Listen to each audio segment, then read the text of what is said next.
ይቅርታ ማዘር እንተዋወቃለን? ሚሚ እኮ ነኝ ፌስቡክ ላይ የተዋወቀኝ ልጅ። የጓደኞቼና የቤተሰቦቼን ያግባ እንጂ ጉትጎታ መቋቋም አቅቶኛል። ጓደኞቼ ጋብዞኝ ቤታቸው በሄድኩ ቁጥር እና መቼ ልታገባ አሰብክ የሚለው ጥያቄ ከምግብ ጋር አብሮ ይቀርብልኛል። እኔ ምለው ግን ይህ ጥያቄ ምግቡን ማወራረድበት ዋኑ እንዴ? ሁልጊዜ ከምግብ ጋር አብራችሁ የምታቀርቡልኝ ነው ወይስ እኔ ሳልሰማ ያላገባኝ ሰቀል የሚል አዋጅ ወጣ? እንደ አቃቢ ሕግ አዋጅ አንቀጽ ምናምን ማለቱን ተውና አሁን መቼ ነው የምታገባው? ቀስ ብዬ ተረጋግቼ ጥሪት ይዤ አገባለሁ። ምንም የሚያስቸኩለኝ ነገር የለም። አብረውን የተማሩ ጓደኞቻችን እኮ እንዳለ አግብተው አንተ ብቻ ነው የቀረው። ታውቃለህ አይደል? ደግሞ ይሄ ሀብት ጥሪት ምናምን እያልክ ሰበብ አደርድር። ጥረት ካለ ጥሪት ይመጣል።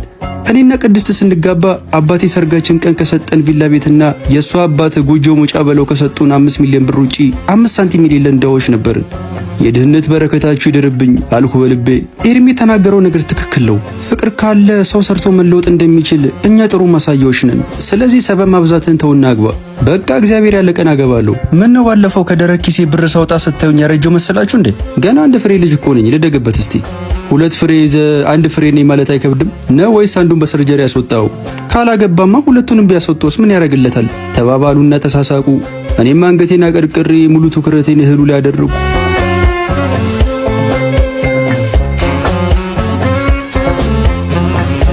ኤርሚያስና ቅድስትን ያወቅኳቸው የዩኒቨርሲቲ ተማሪ እያለን ነበር። ሁለቱም የባለጸጋ ልጆች ናቸው። ተጣብቆ እንደተወለደ ልጅ ሁሉም ቦታ አብረን የምንታይ ቤስት ፍሬንዶች ነበርን። ቀስ በቀስ የኤርሚያስና የቅድስት ግንኙነት ከቤስት ፍሬንድነት አልፎ የደረጃ እድገት አሳየ። አጠገቤ ቁጭ ብለው እማ አባ መባባል ጀመሩ። አረ ምንድነው አንተማ ምትላት? አሁን እሷ ብትወልድ አንተን ታደርሳለች? አንቺስ ምንድነው ስትረገጂ የዘር ፈሳሽ ያላዋጣ ሰው አባ ምትዩ? የቃላት አጠቃቀማችሁን ብታስተካክሉ ደስ ይለኛል። ገና 1 ዓመት ሳይሞላችሁ ምንድነው አባ እማ መባባል?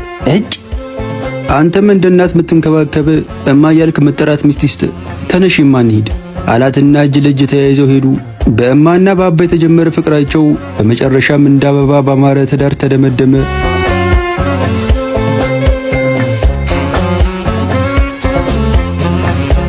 ከነፍስ አባቴ ጋር ጥላ ስር ቁጭ ብለናል። ይኸውልህ ኃይለ ገብርኤል መጽሐፍ ሲናገር ጋብቻ ቅዱስ ነው፣ መኝታውም ንጹህ ነው ይላል።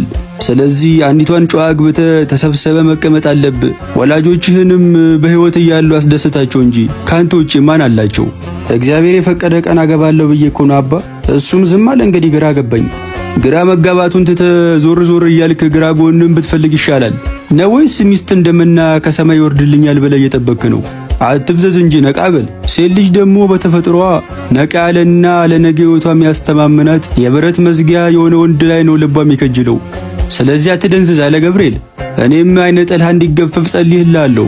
አይዞ በለው ጀርባዬን መታ መታ አረጉና ተነስተው ሄዱ።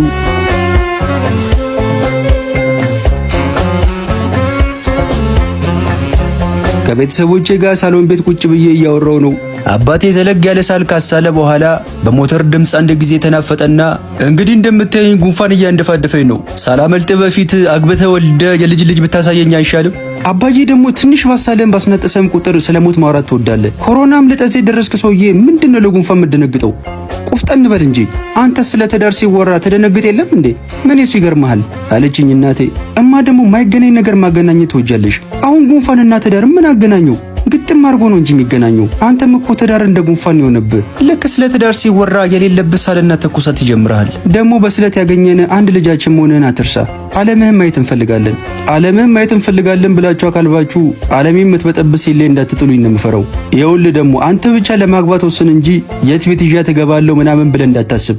እዚሁ ግቢ ውስጥ ቆንጆ ቤት ሰርቼልህ በፍቅር ትኖራላችሁ። የባል እናትና ሚስት እንዲሁም አይስማሙም። ጭራሽ አፍና ፍንጫ አላድርጋቸው። ባይሆን የዘንድሮ ቲክቶክ አዋርድ ዳጎስ ያለ ሽልማት አለው። እኔም በ3 ዘርፍ እጮኛለሁ። እሱን ካሸነፍኩ በሽልማቱ መቋቋሚያ ስለማገኝ የዛኔ ስለ ጋብቻ ላሰብ እችላለሁ። እንዴ አሁኑኑ ነው የምመርጥ። የት ነው ምርጫ ጣቢያው ብሎ ከተቀመጠበት ተነሳ። እናቴም አብራው ተነሳች። ኧረ ተረጋጉ፣ ቁጭ በሉ፣ እንደዛ አይደለም። ሳቄ መጣ እና እንዴት ነው ታዲያ ብለው ተቀመጡ።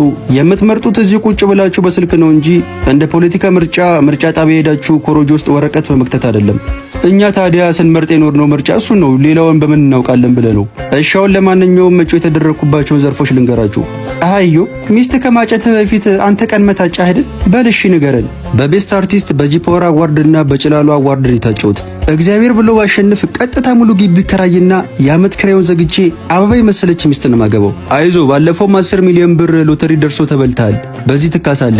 እኔም በእድርተኞቼ ሁሉንም አስመርጠ እንዳታስብ። በልክ አሁን ወጣ ወጣ እያልክ ቆነጃጅቱን አየት አየት ማድረግ ጀምር በላኝ ተነስታ ሄደች።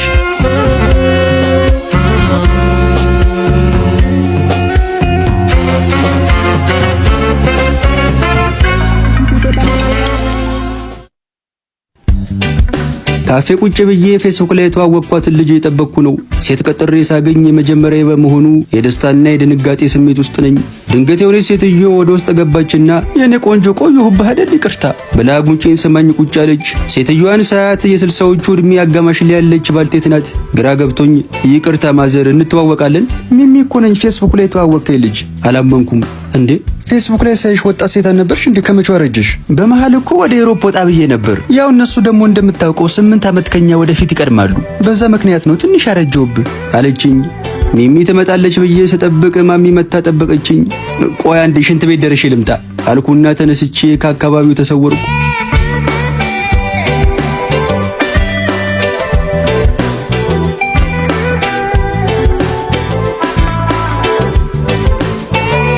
በሌላ ጊዜ ደግሞ እንደ ሰንደቅ ዓላማ መስቀያ ዘንግ የረዘመች ልጅ ተዋወቅኩ። ረጅም ከመሆኑ የተነሳ ስለማንደማመጥ ጎን ለጎን እየሄድን ራሱ በስልክ እንደምናወራው። በዚህ የተነሳ ፍቅራችን ብዙ ሳይዘልቅ ተለያየን። አብዛኞቹ ረጃጅም ሴቶች ለምን ፍቅረኛ መያዝ እንደሚቸገሩ በዚያው ተረዳው። እግዚአብሔር የባረካት ልጅ አለች እናስተዋውቅ ብለውኝ ከኤርሚያስና ከቅድስት ጋር ቁጭ ብያለሁ። ልጅቷ አትመጣም እንደዚሁ ተጎልተን 1 ሰዓት አለፈን እኮ። እንደ ስምህ ትዕግስት ይኑር እስቲ። ያዕቆብ እኮ ራሄልን 14 ዓመት ሙሉ ነው የጠበቃት። አንተ 1 ሰዓት ቁጭ ብለህ ምን ታጎረመርማለህ? ልጅቷን ግን የት ነው የምታውቋት? የቅድስት ጓደኛ እኮ ናት። እንዴ ጓደኛሽ ሆና እንዴት እስከዛሬ አላየኋትም? ክፍለ ሀገር ነበር የምትኖረው። ዝም ብዬ ሳስበው ኮከባችሁ የሚገጥም ስለመሰለኝ ላስተዋውቃችሁ ብዬ እኮ ነው። ጨዋ ሰው ካገኘች ለማግባት ዝግጁ ናት። በዛ ላይ ደግሞ እንዴት ውብ እንደሆነች። የምትሰራው ምግብ ደግሞ አይነገር። ኩክ ማድረግ ጥርሷን የነቀለችበት ሙያ ነው። ሙያ ያላት ሴት አገባ ማለት ደግሞ ገነት እንደገባህ ቁጠረው። ጓደኛዬ ስለሆነች እያጋነንሽ ነው እንጂ እኔ ለበዓል የተበለተ ዶሮ ከሱፐር ማርኬት ገዝተህ ምትሰራ ሴት ትሆናለች እኮ። እያወራን እያለ ድንገት ልጅቷ መጣች። ሁለቱም ተራ በተራ ሰላም ካላት በኋላ እዮብ ይባላል ተዋወቂው አለቻት። ፈገግ ብዬ እዮብ በየእጄን ዘረጋውላት። ቃል ኪዳን ብላ ጨበጠችኝ። በቃኛ የሆነ የምንሄድበት ቦታ አለ ተጫወቱ አለችንና ከኤርሚያስ ጋር ተያይዘው ወጡ።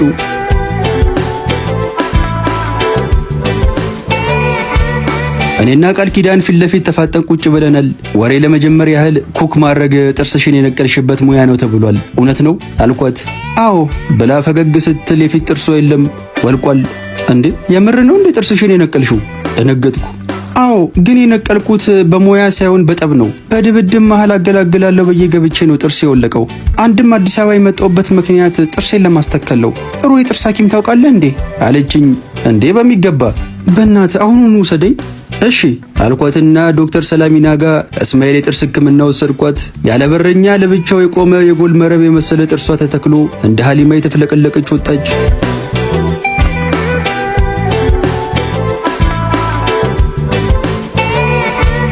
ከቃል ኪዳን ጋር አብረን ጊዜ ማሳለፍ ጀመርን። እንደ ቀልድ ለአንድ ወር ያህል አብረን ቆየን። የእውነትም ኮከባችን የገጠመ መሰለኝ። እየወደድኳት መጣው። በሕይወቴ ለመጀመሪያ ጊዜ ትዳር ስለሚባለው ነገር ማሰብ ጀመርኩ።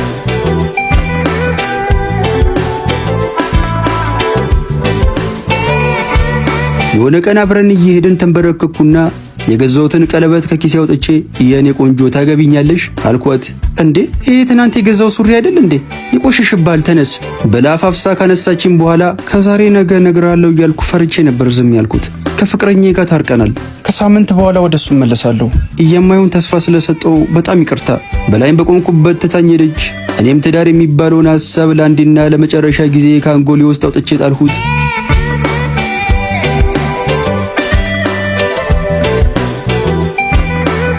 ጓደኞቼ ያለውበት ቦታ ድረስ መጥተው እየጨቀጨቁኝ ነው። ግድ የለም አንድ የመጨረሻ እድል ብቻ ሞክር። ከሱ ምክር ተቀብሎ ትዳሩ ያልተሰመረለት ኑሮ ያልተቃናለት ሰው የለም። አዎ ልክ ነው። ቅድስት አንቺ ዝም በይ። ባለፈውም ባንቺ የተነሳ ነው እንደዚህ አይነት ነገር ውስጥ ገብቼ ነበረው። ቆይ ሰው ሳያገባ ብቻውን መኖር አይችልም እንዴ? በቃ ተውኝ እንዴ። አንድ ይህንን ብቻ ሞክር እናንተዋለን። በኔ ሆንብህ። ሰውየው አለ የተባለ የትዳር አማካሪ ነው። እመነኝ። ከጉትጎታቸው የተነሳ ለኔ አስበው ሳይሆን እነሱ የተለበለቡበት ያሉት ያነገሩኝ ሰዓት ውስጥ እኔም ገብቼ እንድለበለብ የፈለጉ መሰለኝ። እሺ ማን ነው ስሙ? ዶክተር ሄኖክ ይባላል አለችኝ።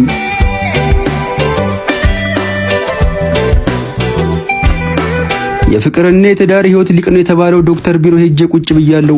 ዶክተሩ ስለ ትዳር ህይወት ትንታኔ እየሰጠኝ ነው። እንግዲህ ትዳር ማለት በአንድ ሴትና በአንድ ወንድ መካከል የሚፈጠር ትስስር ወይም ጋብቻ ማለት ነው። ትዳር ቤተሰብ የምንመሰርትበትና ደንቡን ጠብቀን ዘራችንን እንደ ምድር አሸዋ የምናበዛበት የፈጣሪ ስጦታ ነው። በእውነቱ ትዳር ከማርና ከወለላ በላይ እጅግ ይጣፍጣል። ዘለግ ላለ ደቂቃ በስሜት ተውጦ ስለ ትዳር በቂ ማብራሪያና ትንታኔ ከሰጠኝ በኋላ እና ምን የምትለው ነገር አለ አለኝ። በእውነቱ ዶክተር እጅግ ደስ የሚል አንድ እንኳን መሬት ጠብ የማይል ምክር ነው የሰጠኝ። አመሰግናለሁ በጣም።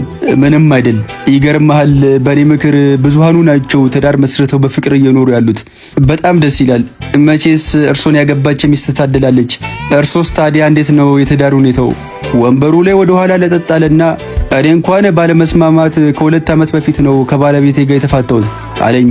ከዋልኩ ሰይጣን ፊት ለፊቴ ቁጭ ብሎ መንግስተ ሰማያት ቀርባለችና ንስሐ ግቡ ብሎ እየመከረኝ መሰለኝ።